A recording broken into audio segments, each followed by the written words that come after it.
Assalamualaikum warahmatullahi wabarakatuh. Kami dari kelompok 3 akan mempresentasikan materi dari mata kuliah Kimia Farmasi.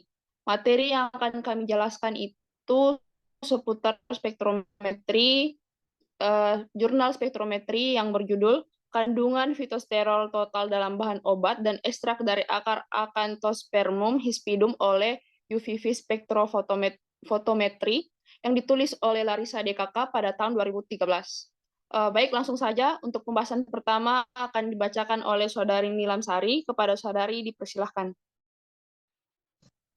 Baik, terima kasih atas kesempatannya.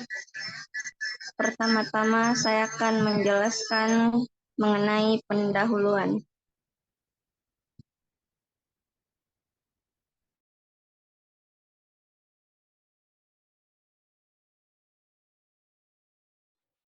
Adapun tumbuhan Acanthospermum hispidum DC asteraceae di Brasil Timur Laut, spesies ini secara tradisional digunakan untuk mengobati asma dan bronkitis dan sebagai ekspektoran. Telah dilakukan uji coba penggunaan sirup berbahan dasar A. hispidum dalam pengobatan herbal di Dinas Kesehatan. Pengendalian zat yang berasal dari tumbuhan ini menunjukkan hasil yang menjanjikan dalam merawat pasien dengan bronkial asma. Saya kembalikan kepada moderator.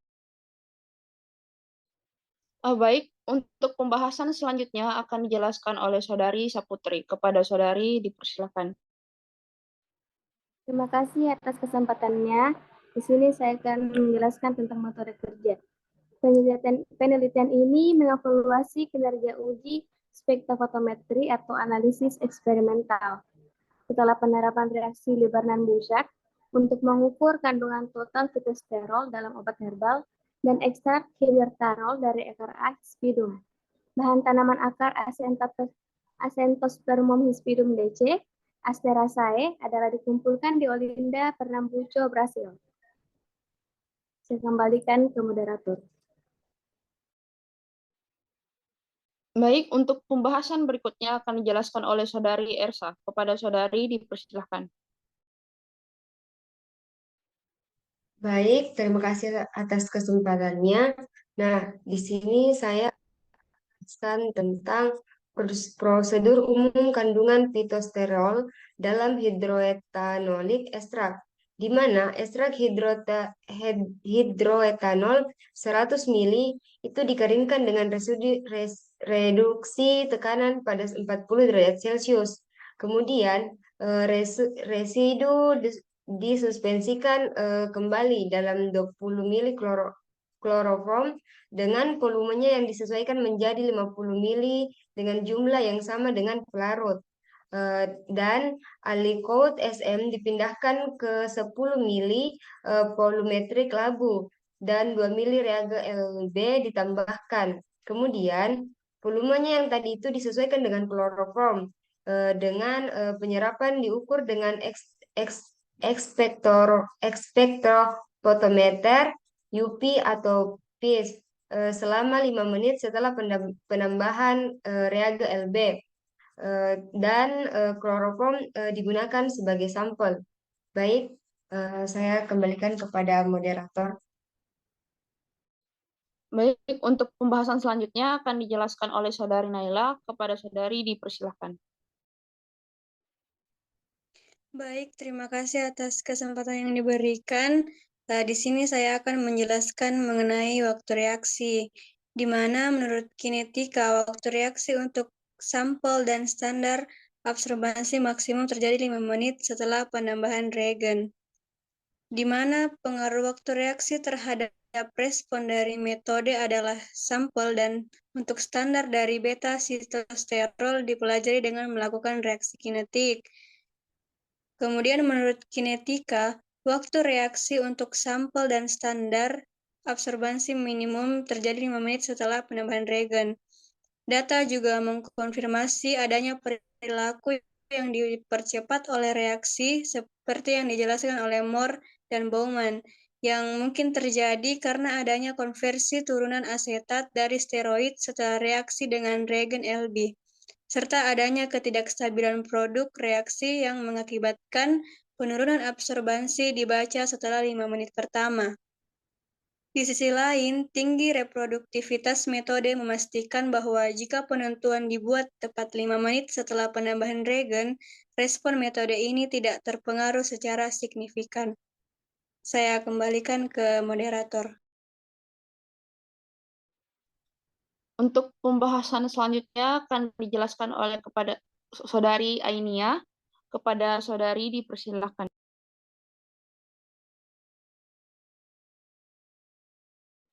Baik, selanjutnya yaitu metode optimasi regen Lieberman-Burchard. Nah, di dalam metode ini dapat ditambahkan asam berlebih dengan meningkatkan jumlah reaksi Lieberman-Burchard yang mengakibatkan penurunan secara keseluruhan dalam kandungan fitosterol. Nah,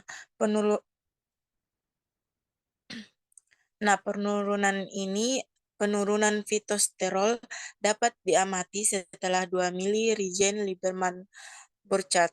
Nah, dalam gambar yang ditampilkan terdapat pengaruh regen Lieberman-Burchard pada kandungan fitosterol total dalam total platelet count atau TPC gram persen. Nah, mungkin itu saya kembalikan ke moderator. Baik, untuk pembahasan selanjutnya akan dibacakan oleh Saudari Alivia. Kepada Saudari dipersilakan. Baik, terima kasih atas kesempatan yang telah diberikan oleh moderator. Selanjutnya yaitu validasi kekhususan. Kekhususan metode spektrofotometri memainkan peran-peran penting dalam analisis matriks kompleks tersebut sebagai obat dan turunan herbal. Interferensi adalah obat yang utama kesulitan dalam mengembangkan prosedur yang dapat diandalkan. Komparatif evaluasi spektrum eksperimental menyediakan informasi yang diperlukan tentang keasaman antara larutan standar dan sampel. Seperti gambar di bawah menunjukkan spektrum untuk larutan beta sitosterol standar dan obat dan ekstrak herbal dari A, Hispidum. Spektrumnya dulu diperoleh setelah reaksi dengan reagen Lieberman, Burchard, dan semua solusi menunjukkan perilaku yang sangat mirip dengan maksimum pada 625 nanometer. Saya kembalikan ke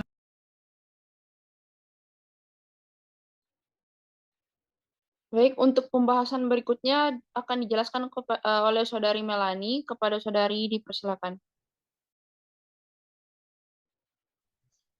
Baik, selanjutnya itu ada kurva kalibrasi, linearitas, deteksi, dan batas kuantifikasi kurva. Kurva kalibrasi dievaluasi setelah analisis regresi dan linearitas diperkirakan oleh koefisien determinasi atau R2 untuk konsentrasi itu mulai dari 80 hingga 120% dari kerja konsentrasinya. Selanjutnya saya kembalikan ke moderator. Terima kasih. Baik, untuk pembahasan berikutnya akan dijelaskan oleh Saudara Agung. Kepada Saudara dipersilakan. Baik, terima kasih atas kesempatannya. Jadi di sini saya akan menjelaskan materi dari presisi. Ketepatan prosedur analitis diuji di 2 tingkat. Jadi ketepatannya itu dibagi menjadi 2. Yang pertama ada keterulangan dan yang kedua adalah presisi menengah. Terus presisi menengah itu dan keterulangan metode menunjukkan standar deviasi relatif rendah atau disebut RSD persen. Jadi RSD persen itu adalah nilai absolut dari koefisien variasi.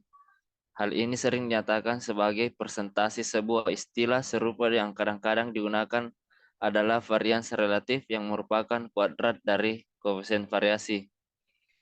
Fungsi dari RSD itu tersebut digunakan untuk menentukan apakah standar dari deviasi dari sekumpulan data kecil atau besar bila dibandingkan dengan rata-rata. Contohnya ini untuk obat atau ekstrak herbal. Jadi kita bisa membedakan jika memakai RSD%, seperti itu. Saya kembalikan ke moderator. Baik, untuk pembahasan selanjutnya akan dibacakan oleh Saudari Aini. Kepada Saudari dipersilakan. Ya, baik. Terima kasih atas kesempatannya. Selanjutnya yaitu ketepatan, keakuratan, dan pemulihan metode analitik mengungkapkan sifat matriks kompleks seperti bahan nabati. Beberapa sumber gangguan atau variasi seperti ekstrak kondisi dan chromophore ekstraksi, yaitu degradasi parsial, reagen serupa, dan lain-lain, dapat meningkatkan atau menurunkan analitik respon yang mengarah ke hasil yang salah. Prosedur yang akurat harus bebas dari gangguan dan tanggapan metode harus karena konsentrasi yang analit. Saya kembalikan kepada moderator. Untuk pembahasan berikutnya akan dijelaskan oleh Saudari Rafika. Kepada Saudari dipersilakan.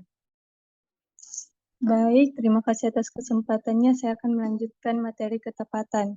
Jadi, untuk menentukan akurasi untuk kedua sampel seperti obat dan ekstrak herbal, mereka dibubuhi standar 0,02 hingga 0,06 mg per mili. Dan parameter dihitung dari pemulihan kandungan fistesterol total. Data menunjukkan pemulihan dari 98,5 hingga 100,38% untuk herbal obat dan 97,51 sampai 98,99% untuk ekstrak dari akar A hispidum. Dalam kedua kasus, tingkat pemulihan lebih tinggi dari 95% yang mengkonfirmasi prosedur kuantitatif yang diusulkan masuk sesuai dengan persyaratan undang-undang dan menyediakan handal hasil. Baik, selanjutnya saya kembalikan ke moderator. Baik, untuk pembahasan terakhir akan dijelaskan oleh Saudari Erdina. Kepada Saudari. Baik, terima kasih atas kesempatan yang telah diberikan oleh moderator. Yang terakhir adalah uji kekokohan atau ketangguhan. Nah, untuk menilai ketangguhan, digunakan variasi kecil dan sengaja dimodifikasi dalam metodologi analisis. Hal ini disebabkan karena tujuan penelitian ini adalah untuk mengembangkan dan menstandarkan metode analisis. Nah, untuk validitasnya diuji dengan berbagai sumber variasi, termasuk dalam produsen pelarut. Produsen pelarutnya itu ada dua. Yang pertama adalah QMX dan Fmaya, serta panjang gelombangnya sekitar 623 hingga 627 nanometer. Nah, pelarut yang diperoleh dari produsen yang berbeda tidak akan secara signifikan mempengaruhi konten fitosterol dan juga panjang gelombang. Dan hal ini menunjukkan bahwa metode yang diusulkan juga tahan terhadap perubahan kondisi standar. Koefisien variasi berkisar antara 0,66 hingga 2,37 untuk obat herbal dan dari 0,71 hingga 1,85 untuk ekstra hidroetanol yang tertera pada tabel 5, yaitu menunjukkan bahwa sumber variasi dalam penelitian tetap di bawah maksimum dan yang ditentukan sekitar 5%. Nah, menurut Anvisa, mereka menegaskan bahwa kekokohan metode itu diuji melalui kandungan fitosterol dalam TPC atau total plate count. Nah, total plate count ini merupakan uji koloni mikroba pada suatu zat dari herbal akar Acanthospermum hispidum. Baik, saya kembalikan ke moderator. Baik, untuk kesimpulan dari materi ini, yaitu untuk mencapai suatu mutu suatu obat herbal, maka analisis fitokimia kualitatif dan kuantitatif sangat berperan penting. Dengan cara ini, metodologi analisis oleh spektrofotometri VIVIS dikembangkan dan divalidasi untuk mengukur fitosterol di akar Acanthospermum hispidum. Itulah tadi hasil dari presentasi kami. Apabila terdapat kesalahan mohon dimaafkan. Assalamualaikum warahmatullahi wabarakatuh.